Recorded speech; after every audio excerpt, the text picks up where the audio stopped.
Hey, this is Brian with King Grizzly, and today we are going to look at SparkToro. SparkToro is a new tool put out by Rand Fishkin, who many of you know um, put out Moz originally, an SEO tool sort of similar to SEMrush or Ahrefs. So anyway, Rand has just released SparkToro, and he was kind enough to give us an early demo.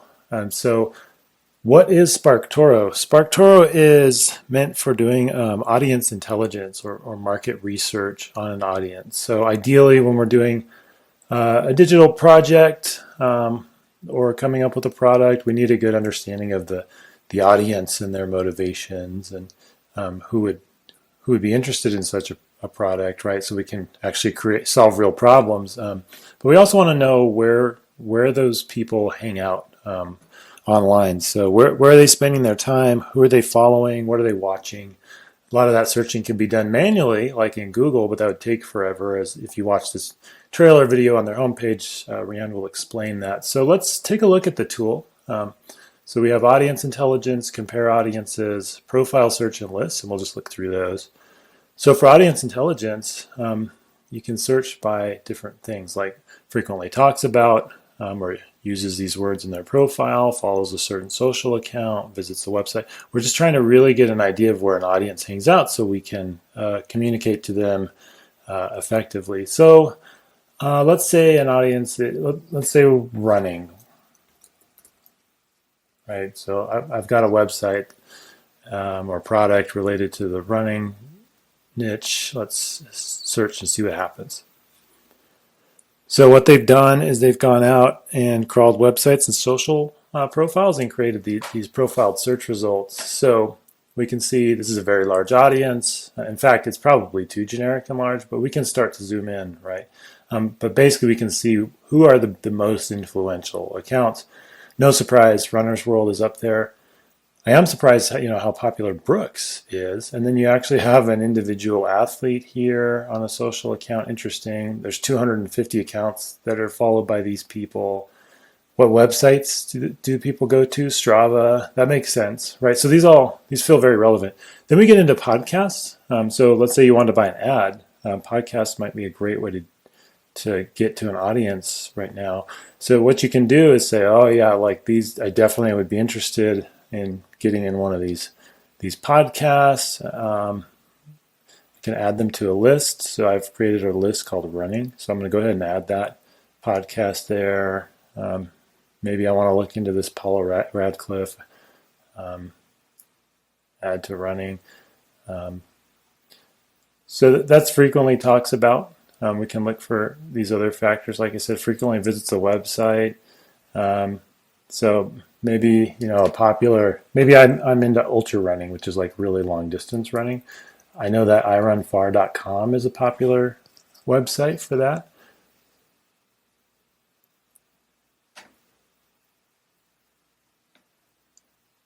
Looks like it's notifying me here that www is the default. So just in case, I'm going to click here and rerun that. And you can see it's counting queries. So I was given 500 for this test, but depending on your pricing plan, you get a certain number of queries. So here we go. I ran an analysis on the website. So I definitely want to add that profile to my site. Since I've got an ultra running product, I definitely want to be adding the events these people are interested. So like maybe I want to sponsor Western States 100 or somehow contact people there. So it's pretty simple, but it seems quite powerful. Let's see, what else we can do. I do like down near the bottom YouTube channels followed and subscribed to, as well as audience insights. So it looks like a fair amount of these people or profiles are concentrated near Denver, Seattle, San Francisco. And then what else can we do? We can compare audiences. So we could maybe compare an audience that talks about road running to trail running. The example they had there was drones to DJI, which is a drone company. So, but I'm just curious, what if I enter these in? So we can see, how similar are the behaviors here. Homogeneous versus diverse. Is the audience small or large? So we can start to compare.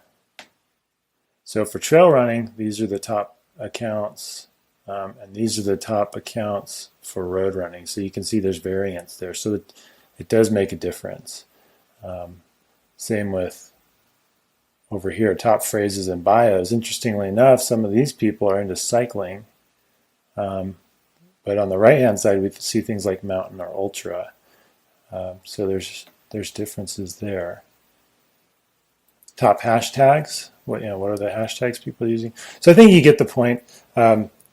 It's a very simple way to accurately figure out where an audience is hanging out and what terms they're using.